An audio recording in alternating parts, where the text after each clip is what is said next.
Slim Johnny 904 says, never forget the infamous interview where he told Terry Funk he would smash his knee into obligatory or whatever. Obligatory.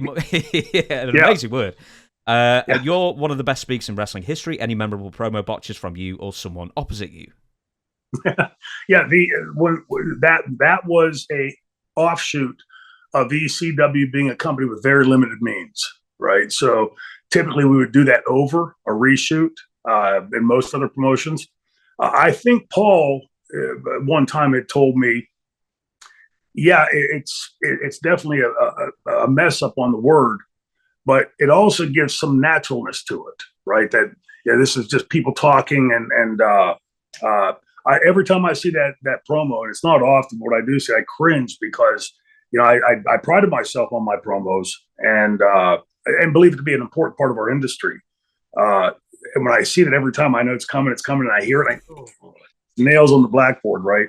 But it was, I wanted to do it again, and we had people lined up to do promos, and again, we didn't have unlimited tapes and stuff in those days, and much different world today. But yeah, point taken. Yeah. Are there any other ones where, maybe not from you, but someone opposite you in the ring, where they just completely collapsed or completely forgot what they were saying?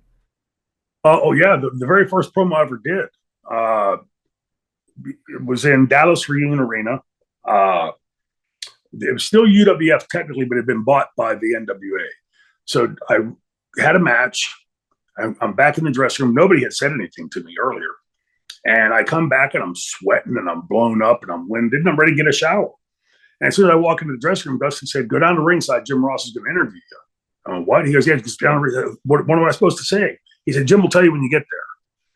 So I go running back down to the ringside. And right as I get there, Jim goes, "So here we have young Shane Douglas," and puts the microphone on my face. And it's funny in hindsight because I did become decent at promos. The reason I did, or at least part of the reason, was I was completely brain dead.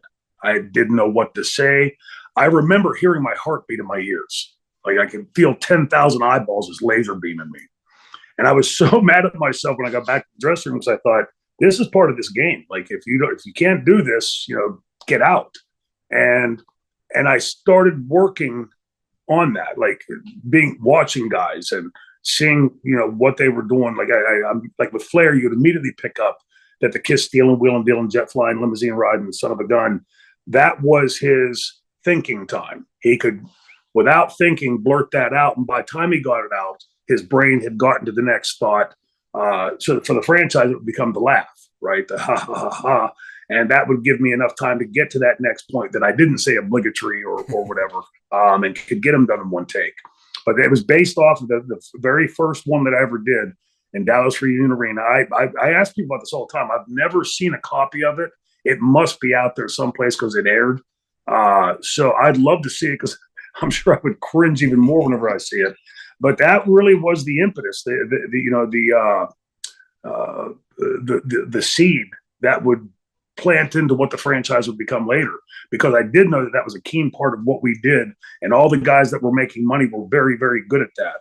And so that's the day that it started. But if anybody has it out there, please send it and let me cringe even more at it because it was awful. Yeah, come on, tape traders. We know you're out there.